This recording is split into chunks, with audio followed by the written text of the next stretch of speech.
And without further ado, I want to introduce Jennifer Riggs. Jennifer is a professional certified coach, a neuroscience coach with Be Above leadership, as well as a mindful leadership coach and a former lawyer. She is the creator of Pathways to Change, a comprehensive framework for mindful leadership and well-being that integrates neuroscience, mindfulness, and mind-body principles. She's presented to the American Bar Association, the Massachusetts Bar Association, the Massachusetts Supreme Judicial Court Standing Committee on Lawyer Wellbeing, and the United Way, just to name a few. Her trainings address topics such as mindful leadership, stress resilience, self-regulation, authenticity, decision-making, implicit bias, and of course, confidence. Prior to coaching, Jennifer was a public interest lawyer and a consultant for local and statewide indigent defense systems.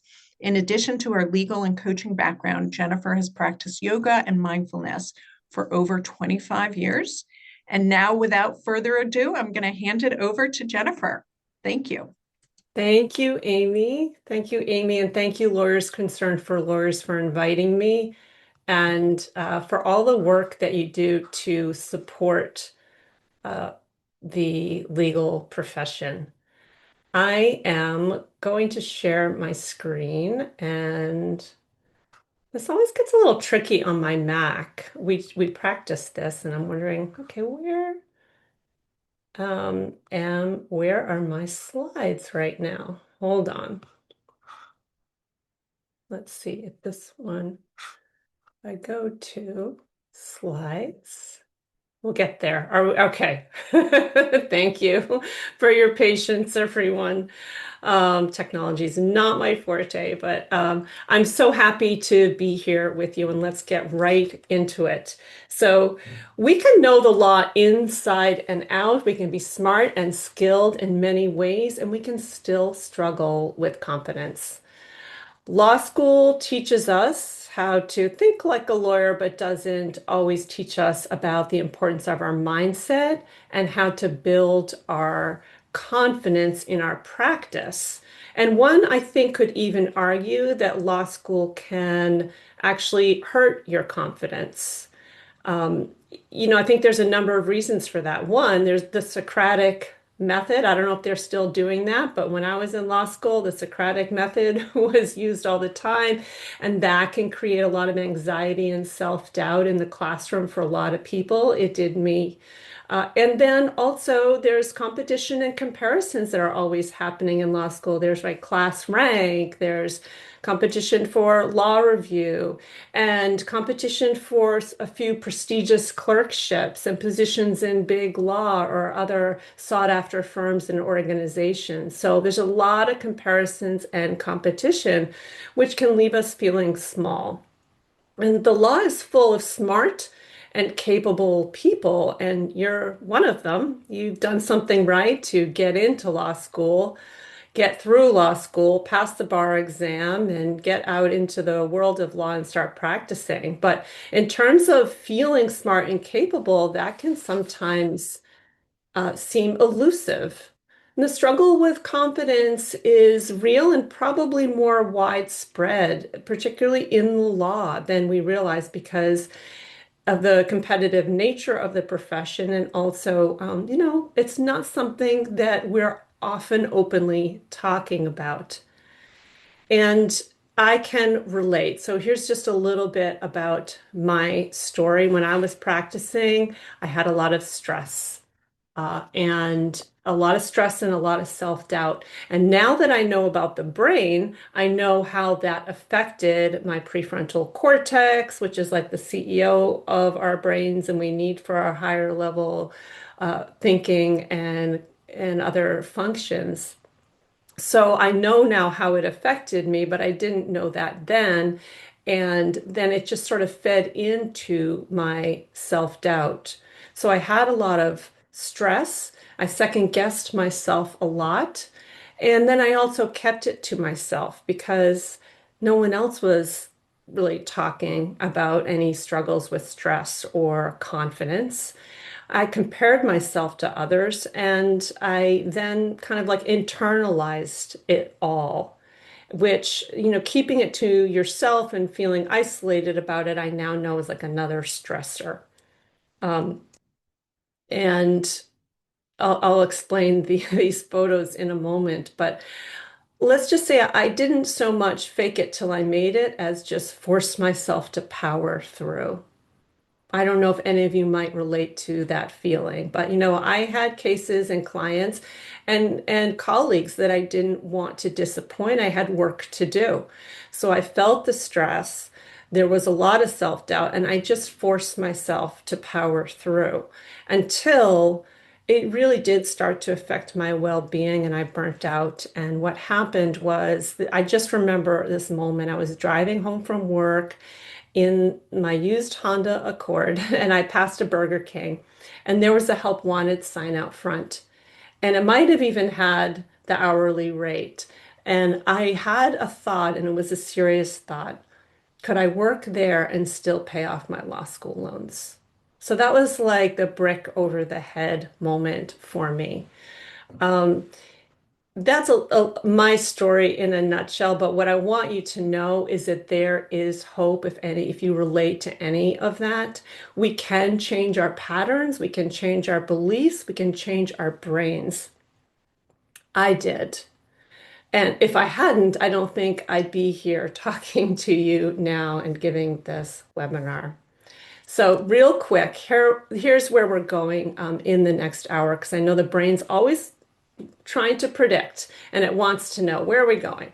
So we're going to talk quickly about what is confidence, what's the definition, and a couple of distinctions.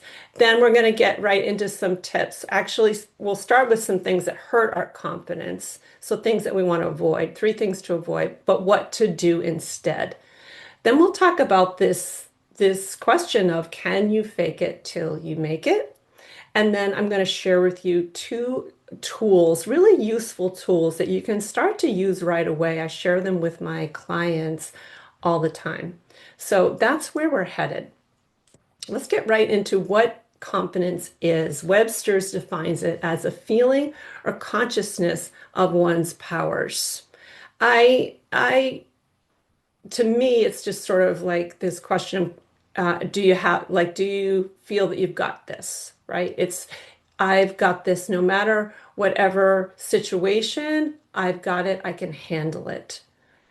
I want to distinguish confidence from self-esteem, though. So, self-esteem is about liking or valuing yourself based on your personal standards. So, it's like I believing or feeling I'm a good person, I like who I am. That's self-esteem. Confidence is about having a sense of your own powers, your capacity to handle things. And then I want to distinguish between specific confidence versus general confidence, because you might already be thinking to yourself, well, I'm pretty confident in my writing. My writing skills are good, and I'm confident in that, but I'm not so confident in oral argument, for instance. So you can have specific confidence because you're well practiced in a skill, or you've got certain strengths that help support you in that skill, or you're experienced in it, strong neural pathways around it, and you can have specific confidence. General confidence is it doesn't require specific skills, but rather it's that general sense that I can handle whatever comes my way. So for instance, you might have never handled a specific kind of hearing before, but you're not freaking out like I can't do this. You have a sense, well, okay, I'm going to have to do some extra research, maybe talk to a colleague or a mentor, and I might need to practice this a bit. But you generally have the sense that you can handle it. And that's what we're talking about today when we're talking about confidence in the practice of law. Generally, do you have that sense that you can handle whatever comes your way? And to that end, I'd love to engage those of you who are here live with this poll. This is the first time I've used this poll everyone live, so crossing fingers on technology here. But if you see in the upper right-hand corner, the QR code, so if you just grab your phone, follow that, it should take you to this question. This is an anonymous poll, by the way. So um, if you could answer this question on a typical day in your practice, how confident are you that you can handle whatever comes your way on that scale of 1 to 5? Just give you all a minute to get there. It's cool. Oh, I love watching this happen live. Thank you all for submitting your responses. It's so great to see the technology working. Okay, so far we've got somewhat sort of in the middle. Pretty good, okay? 64% and then 13% at slightly. Give you guys another moment or two. So somewhat's gone down a little bit to a little over half of you. Then we have mostly at 31% and slightly at 13%. So that's just interesting, interesting. But note that no one is at 5, right?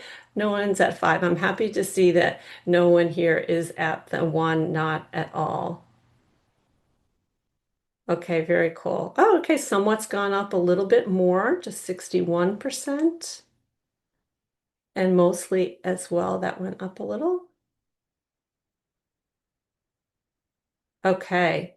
Now, wherever you fall in this scale or on this poll, don't worry about it. This is not about comparing ourselves to others. In fact, I'm going to talk about comparison and what that does or can do to our confidence in a little bit. But thank you all for participating in that. And let's move on to the next slide. What I want to say here is, again, I think that the struggle with confidence is a lot more common and that no one in the legal profession is immune from struggling with confidence. You can be smart, successful, highly experienced, and still have some struggles with confidence. And research does show that it does tend to affect more women than men, but it can affect anyone. A couple of quick examples in the law is there's Shelley Dryer, who was a recent Missouri bar president with 27 years of practice and many jury trials. She admitted publicly that she sometimes still struggles with confidence, wondering if she's good enough. And then Justice Sonia Sotomayor, obviously at the pinnacle of one's legal career on the Supreme Court, she once told the New York Times that since her undergrad days at Princeton and at Yale Law School, and then through various professional jobs, the quote here is, "I am always looking over my shoulder, wondering if I measure up." So comparing herself to others and wondering if she measures up. So no one is immune from the struggle. All right, let's get into the 3 don'ts and do's. The number 1 don't here is don't believe the critical thoughts that you're having. So these are not the thoughts of like, okay, oops, I made a mistake and I need to correct it, right? Or, well, that wasn't so great and I have some more work to do on this. That's not what I mean about sort of present moment, thoughts about improving something. I'm talking about the automatic thoughts that I woulda, coulda, shoulda, I'm never good enough, the catastrophizing and perfectionism. These are the thoughts that we have over and over again. And because of the well-worn neural pathways, they pop up without intent or choice, right? They're automatic. And the problem is that when we believe them and when we follow them, when we believe them and follow them and continue them, we're deepening the neural pathways for them.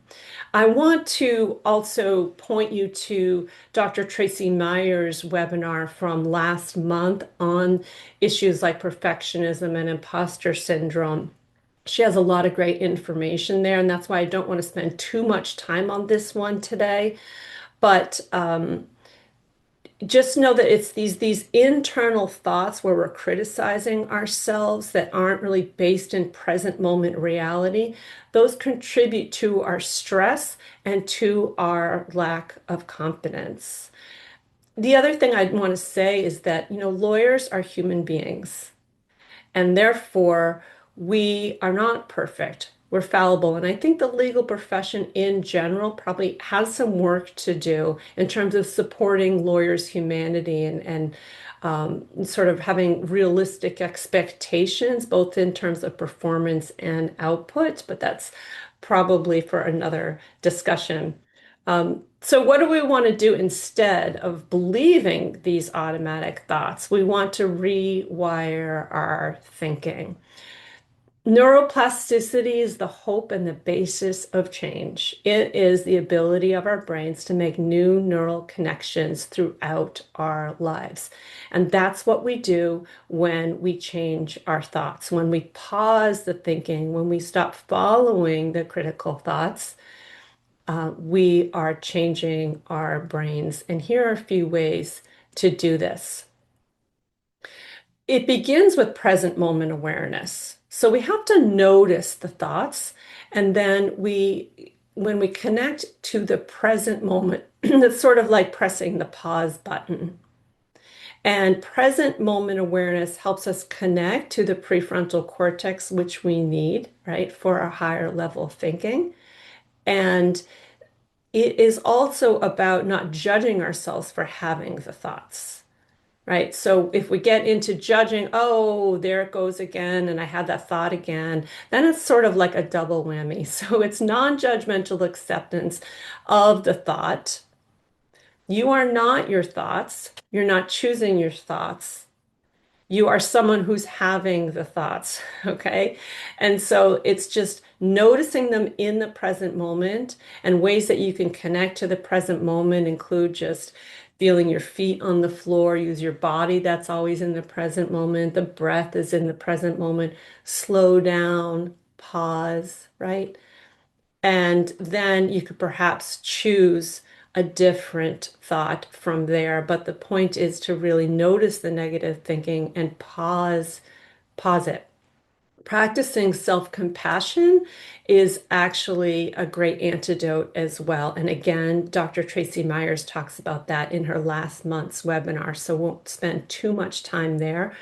But I like to boil it down to this idea of speak to yourself like you would a friend. Most of what we say to ourselves with those critical thoughts, we would never say to a friend. So when you notice that you're doing it, pause. What would you say to a friend or a loved one? And that's what you say to yourself. Finally, I want to say that self-care is brain care. Actually, self-care is one of the modules of my Pathways to Change framework because it supports our neuroplasticity.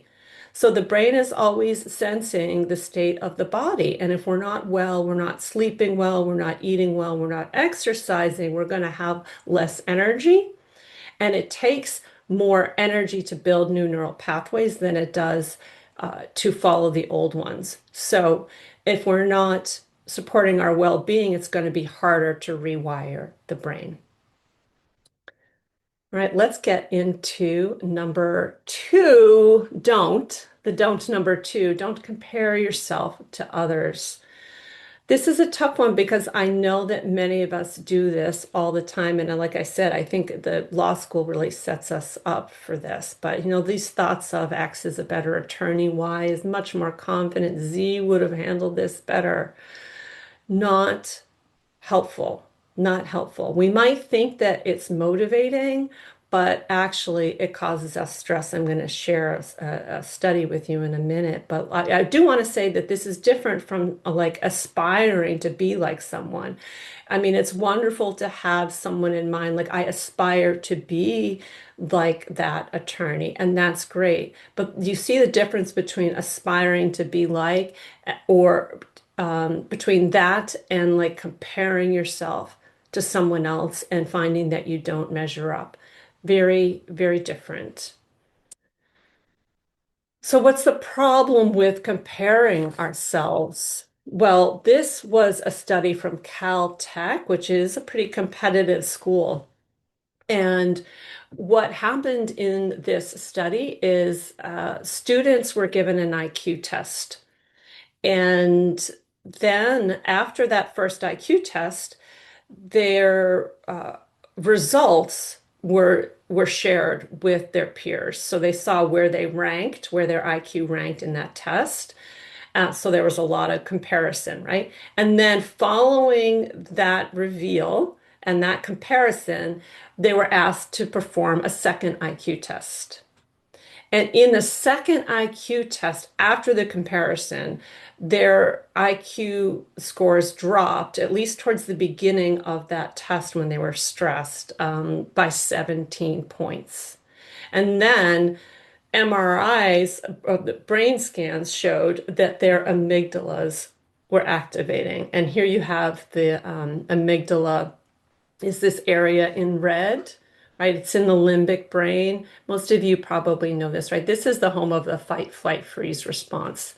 And it's quick, it's reactive, it's like a threat response. It's not the home of our higher level thinking. Here in the purple, I mentioned, right, the prefrontal cortex, right, the CEO of our brain.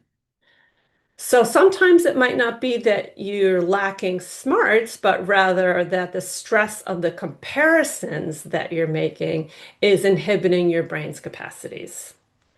All right, what do we do instead? Instead of comparison, focus on yourself and your own growth. Focus on how you are getting better and how you intend to get better. So this is related to Carol Dweck's growth mindset, right? She's out of Stanford and she was the author of Growth Mindset. And what her research found was that students who had that growth mindset were more resilient. They saw setbacks as opportunities for growth versus students with a fixed mindset, whereas a setback became proof that they weren't good enough. So obviously that is going to hurt your confidence. So rather than focusing on comparison, focusing on yourself and your own growth. Okay, last don't number three, don't isolate yourself. Don't isolate yourself. No one likes to feel alone in their stress and their self-doubt, even though I know that that is often what we do. It's what I did, right? We just sort of, we don't share it. And but in turn that way we internalize it. And when we feel isolated and we feel alone, that actually can increase our stress.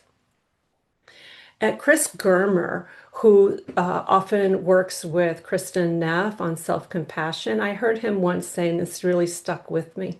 Silence sustains shame. Silence sustains shame. And then we can really feel stuck. So find a trusted colleague or mentor, counselor, or coach so you're not keeping it all to yourself. All right. Those are the three don'ts and do's. Let's jump into this question of, can you fake it till you make it? Let's see what people think. So this is our second and last poll here. Please go ahead and grab that QR code. Top right corner. I'm so curious to hear what people think about this idea. It's thrown around a lot. It's quite popular, fake it till you make it, right? And kind of makes sense. Like, yeah, I should be able to do that. It's also really catchy, fake it till you make it. But I'm so curious to know, has anyone tried this?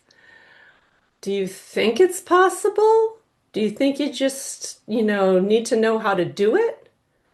Oh, this is really interesting. So, some of you have tried it and ugh, it didn't work. There's some of you are doubting.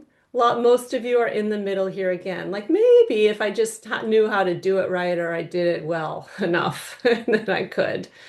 And then a few of you, yeah, probably. Interesting though, we don't yet have anyone. We'll give it another few moments. Oh, we have someone, at least one person, maybe more, who said, yeah, it worked for me. It worked for me. Interesting. Thank you all for sharing your ideas on that. Let's talk about it. How like does oh we still have another one or two. So very curious, but most of you are in the middle range there. All right, let's talk about it. Can you fake it till you make it? I want to break this down into two parts because there's the action of doing something and then there's the faking it, right? So the first part, taking action, helps. And because anytime you're doing something outside of your comfort zone, which if you feel like you have to fake something or you're pretending, it's definitely out of your comfort zone, that taking action part is helpful because we can't build confidence by thoughts alone. We do need to act.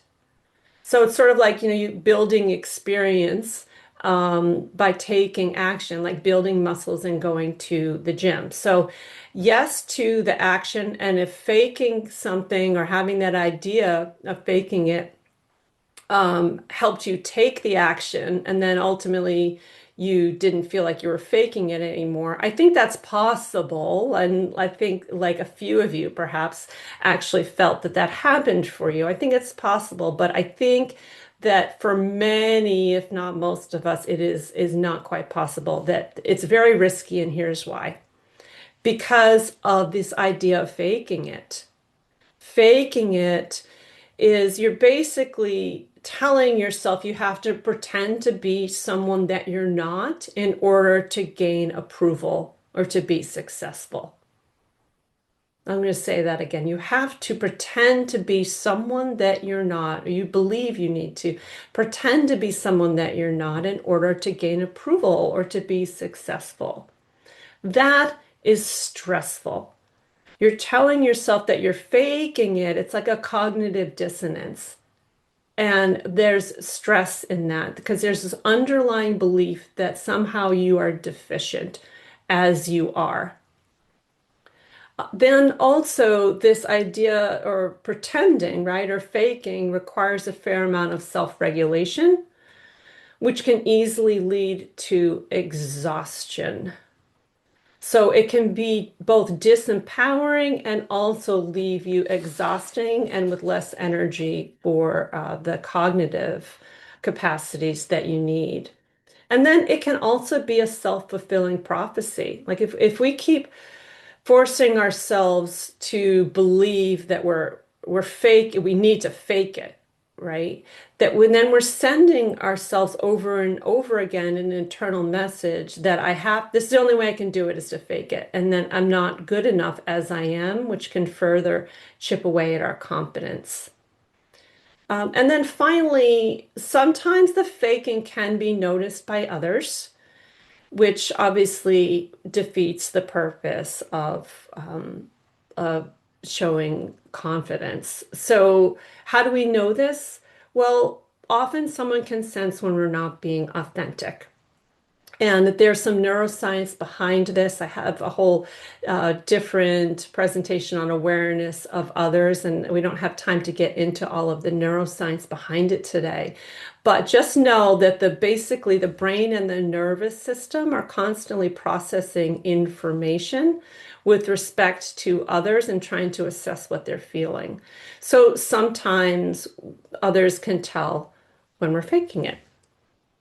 So that's the faking it till we make it. So what do we do instead? What's a better way? To tap into confidence, we need to take action. And we need to take action with courage, right? Because if it feels a little scary at first. And we want to do this by starting small. So you build the neural pathways for believing in yourself. By the way, the actions that you take do not need to be related to the practice of law.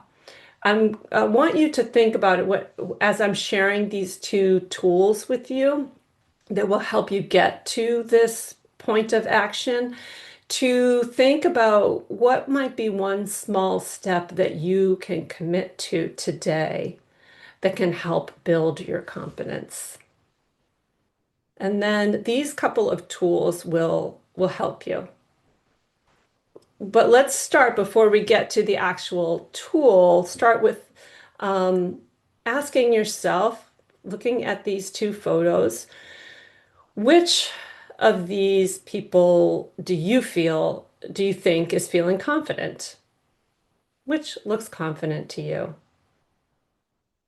And I suspect everyone's saying the woman on the right, right? And then ask yourself, how do you know this? What's the information that's letting you decide it's the one on the right that's feeling confident? It's the body language, right? It's the posture. And that leads us to this tool.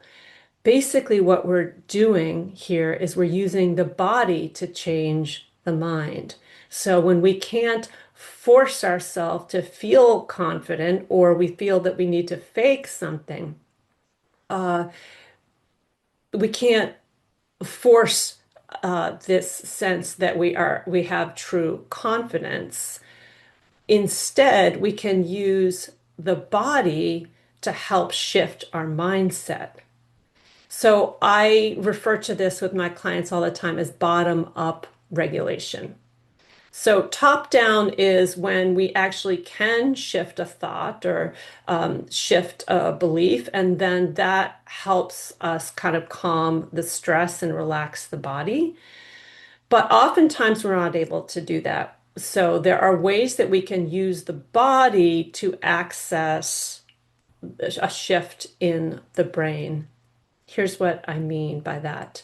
We know we can do this for a couple of reasons. One is neuroscience, okay? There's this principle in neuroscience called interoception. And this is the awareness of our body's signals, our internal signals. You can see here from the both on the left that shows the whole nervous system. You can see how the body connects up through the spinal cord into the brain. All this information from the nerves and the body, all that goes up into the brain. And then in addition to that, we have the vagus nerve over here on the right with the arrow on the right. That is our largest parasympathetic nerve. And it's really fascinating. There's more and more research being done on the vagus nerve.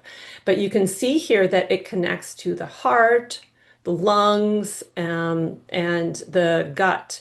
So it's taking information like maybe our heart rate or our breathing and taking that information and sending it up into the brain. So the brain at any time has a sense of what's the state of my body. It, like really, like, am I safe? Am I not safe? Am I right? Where's my energy? Am I well? Am I not well? So this is what I'm talking about with sort of like reverse engineering, um, using the body because we can always control the body. We can change, we can control our body's posture, right? The breath is also a tool that can help activate that calming parasympathetic nervous system response, slowing and deepening the breath. And this brings us to the tool, which is to expand your posture. Expand. This is about taking up space. So lengthening the spine, bringing the shoulders back. You might cross your arms like she is here.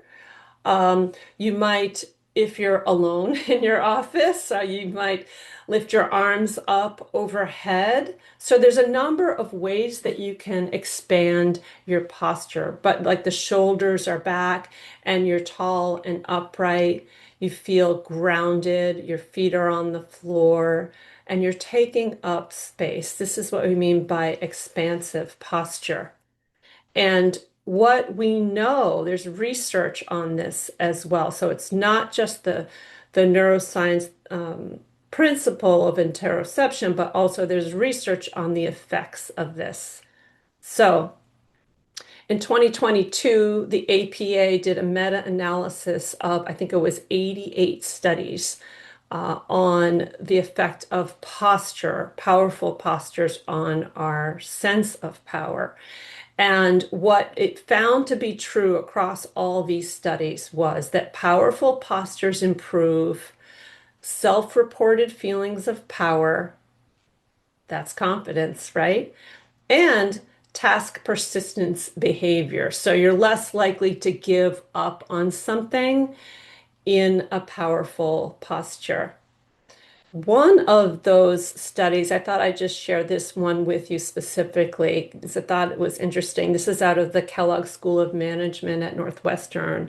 Um, and it found that posture expansiveness caused people to think and act in a more powerful way.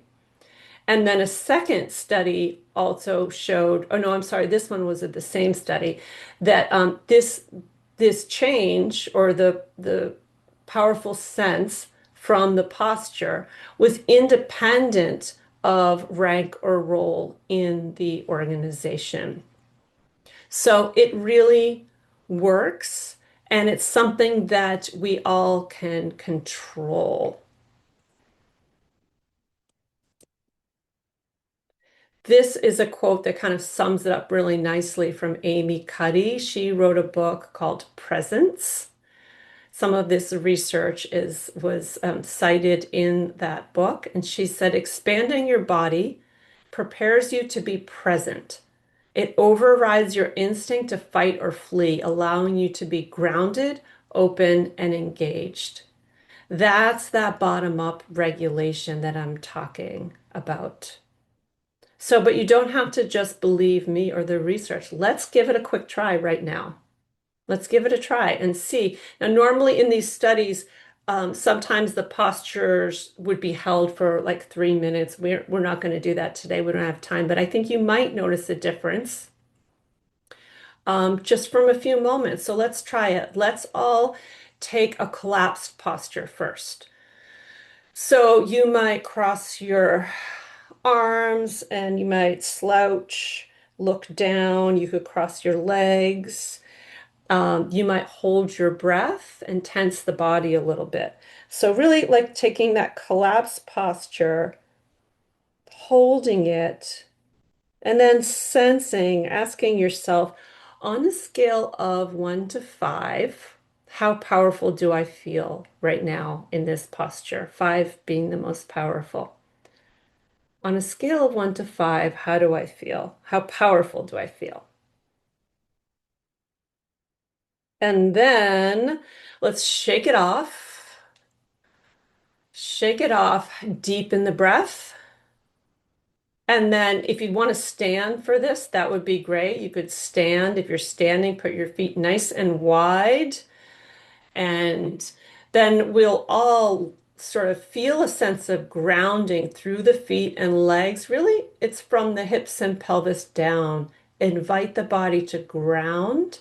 And then from above that place, you're going to invite the spine to lift. You might roll the shoulders so they drop down the back. And then either arms up or hands at the hips. And nice deep breaths and hold this and then check in again on that scale of 1 to 5. How powerful do I feel?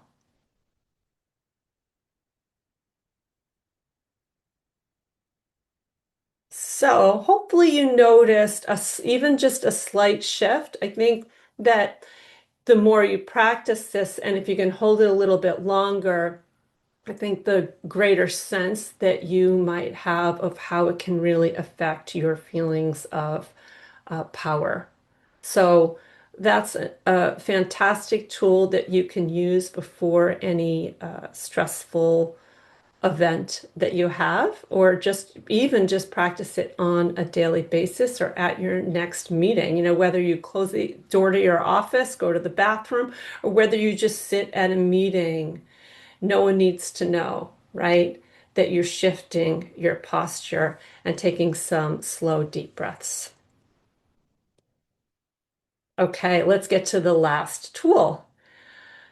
I call this meaningful, courageous actions, bringing attention to prior meaningful, courageous actions. These are times when you're purposely bringing attention to them, and they're times when you took action with courage. And when you took that action, you were honoring some values, right? So I want to talk really briefly about the importance of values, which really is an added tool. It's part or an added sort of sub tip or tool to this final one, because values really have an effect on our stress levels. That's according to research, that focusing on authentic, meaningful values can lower our cortisol levels, right? That's that stress hormone, and can improve problem-solving performance. These are two studies from David Creswell at UCLA. And one of the studies found it used students were given a series of stressful tasks. And this one of the tasks was included an impromptu speech before a panel of seemingly stern judges. I mean, talk about stress inducing, right?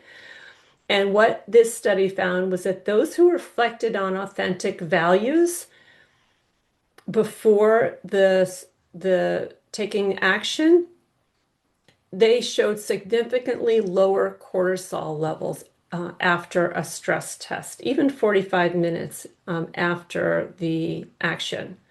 So, focusing on meaningful, authentic values. These are ones that are personal to you and meaningful. And by the way, they do not need to be related to the task at hand. So another study showed that focusing on values improved problem-solving performance in chronically stressed people.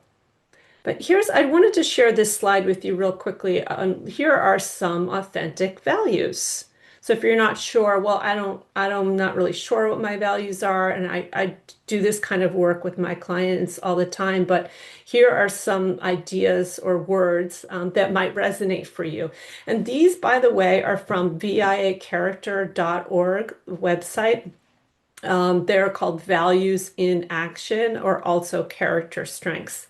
I encourage you to go to that site because they have a free survey, and you can answer some questions and get free results on sort of what your top values in action are. But here are some values words, and I invite you to bring more attention to your authentic values, because it's going to help with the stress that you might feel with self-doubt and low confidence, and it can help you before taking a courageous action. So this, again, to summarize the tool, is bringing attention to times when you took meaningful action with courage. So you did something that was hard or scary, and you're proud that you did it. And I will often give my clients as homework to come up with a list of these meaningful, courageous actions that they've taken in the past. And we want to bring more attention to them. So today, maybe you can come up with one right now in this moment. It can be from childhood, or it could have happened yesterday. It doesn't matter. And it doesn't have to be related to the practice of law. But what is one meaningful, courageous action that you've taken in the past? So maybe write that down for yourself. And then I'll invite you to give yourself some homework to add on to that list. Come up with 5 of these. And then when you do, I'm going to share with you the 3 questions that I'll ask for you to reflect on around this. But this, just want to give you the background here. This is a photo of me canyoning this past summer in Costa Rica. This was a meaningful, courageous action for me because I have a really strong fear of heights. So I'll share with you my answers to the prompts here. So these are for you with respect to the courageous action that you've taken in the past. And we've all taken courageous action. So ask yourself, what was hard about it? So for me, I had and have a strong fear of heights. So I remember going to this tree and looking up, and my family was up on the platform, really high up, and I had to force myself to climb a ladder. And my body was frozen. That's how I know how strong my fear was. I really had to override that fear to climb up the ladder. For you, what was hard about taking this action? And then answering this question of why did you do it? What mattered to you about it? So there were values at play, right? Why didn't you just walk away? Why did you just say, no, I'm not doing this? So for me, it was a value of family. My family was up on the platform looking down, and I wanted to be with them and share this activity with them. I also wanted to show my daughters that I could do something that took courage for me. And then I also value challenge. I did not want to walk away from that challenge. But those were my values. What were the values at play for you when you took this courageous action? And then finally, what did you learn about yourself? What did you learn about yourself for having done it? So I learned that even at my age, I can take courageous action against something like even strong fear, really. And I'll tell you, I felt great afterwards for many days because it had been a while since I had taken such strong, courageous action. So I invite you to answer these questions for each of for every action in your past on your list. And again, it does not need to be related to the practice of law. And the more you can bring attention to these times, the more that's going to help build your capacities and your self-belief that you can do hard things. Dan Siegel says, where attention goes, neural firing flows and neural connections grow. So that's what we want to do. We want to bring attention to these. And then you can also ask, how can these values that you identify, how can they and the prior action that you've taken support you in your next challenge? So that's the content, but here's my invitation for you before we close and get to any questions. My invitation is for you to make a commitment to one small courageous action that you will take. When will you take it? So it's helpful to have a deadline. Give yourself a deadline. And then what are the values at play? Why do you want to do this? What's important to you about it? So I invite you to reflect on that, write it down, and to move towards that. And then finally, just want to share this information for contacting me. I'd love to connect with you. First, if you're on this webinar, whether it's live or the replay, you can book a free 20-minute consult with me, this QR code will bring you to my Calendly page to book a consult. I, can answer any questions that you have. And you can also email me at jenrigscoach@gmail.com. And this is also me on LinkedIn, Jen Riggs Coach. And I have a website, jenriggs.com. So thank you all for your attention. I hope you found this material helpful and just know that you can build it. You can build it. Take action with courage. All right, I'm going to stop the share and hand it back to you, Amy, to see if we've got some questions. First of all, Jennifer, this was wonderful. And I apologize to folks. I'm going to remain off camera because my internet is unstable. And I Mm, think that this might be more helpful in making sure I stay on. But you had some great tools, and I am certainly going to be changing my posture. I should probably do it anyway. But again, it strikes me as there are building blocks to building this confidence, mhm, and also the neural pathways. It just seems like that's connected, no pun intended, so much to um, our how we respond in life. mhm. We do have one question, so I am going to. Oh, it's actually not a question, it's a thank you. It does sound like people got a lot of value.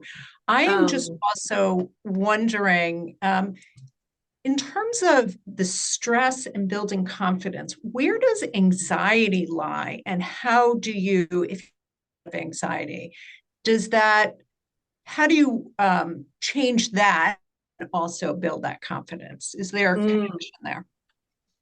Well, anxiety is very related to stress in terms of its effects on the brain, right? Anxiety is we're sort of worried about the future, right? And we're having a lot of thoughts and catastrophizing. So the effects on the brain are the same as stress in terms of bringing us to that limbic area and then making it harder to connect to the prefrontal cortex. So these tools should also help with anxiety in terms of using the body and using the breath, getting into present moment awareness to try to notice the thoughts and to from there try to choose other thoughts. But I want to again just say that using the body and the breath and also values. Connecting with values can also help because that will help lower our stress level. That is a great answer, and that is something that and I would imagine other people in the audience, you try to remember, right, why you also went into law. Yeah, good And point. that's again, helps with continuing on and resilience, why you're there, and reconnecting to those values. Yes, So yes. yeah, so again, it's so interconnected with what we talk about here at LCL with resilience and even substance use disorders. And Hmm. so anyway, it's extremely helpful. Wondering if other people have any questions. Um, we are open. I just going to look at the Q&A. Again, people are saying thank you so much. And this was a great presentation. I learned a lot, and I'm going to be putting these into actions. Great. Yeah, and by the way, too, the more that we take action and bring attention to these things, the easier it gets. The easier it gets. So practice does, practicing taking steps, small steps to get out of your comfort zone. Maybe it's even just taking a new exercise class that you're a little afraid to try, right? Really getting out of your comfort zone and connecting with your values, all of that can help build. build it back if we've lost it, right? It's not going to change overnight. So finding, giving yourself compassion and also trying to find a little bit of patience too, right? So many of us want quick fixes overnight. Like, oh, I just want to just tell me what's the magic formula so I can wake up tomorrow and feel the way I want to feel. Um, Unfortunately, it's a little more of a process. And it takes work, Yeah, just like anything in life, just right, like anything in life. right. And it's Um, worth it though. It's so worth yeah, it. no, I think so, especially if you have that goal and you do want to feel more confident, if you do want to reduce your stress level and your anxiety levels, and it's Yeah, going to take work. yeah. Now, this I don't understand, and perhaps you do. It says, now I understand the haka. Is No, that, actually, I'm not familiar with what the Hakka? yeah, so that's why I wasn't understanding if maybe that person wants to clarify. I Um, don't know. so I didn't know if maybe that was part of some type of mindfulness or exercise related to that. Um, No, I don't recognize that, but maybe it's an acronym that I'm not used to or something. I don't know. But yeah, I don't know either. So I okay. wish I could help with that area, but it does look, it does say, oh, these are rituals from New Zealand. Oh, The all, yeah, I'll have to look it up. I'll have yeah, to look it up. I've Okay. never heard of that, but thank you for expanding our minds here. Um, oh, somebody's saying rugby. It's the New Zealand rugby team's pre-match intimidation ritual. Oh, interesting. I played rugby in college, so that's very cool. Okay, I'll have to look at that. So thank you all for attending, and hopefully you did. You're going to walk away with some great tools and put those into action. Again, practice, I guess, makes perfect. Hmm. So thank you all again, and I would remind you to also go back to Dr. Tracy Meyer's webinar on perfectionism and imposter syndrome. And this is, again, all connected. So, all right. Until next Thank time. you. All right. Okay, thanks, Thank Amy. you. Thanks, everyone. Bye. Bye.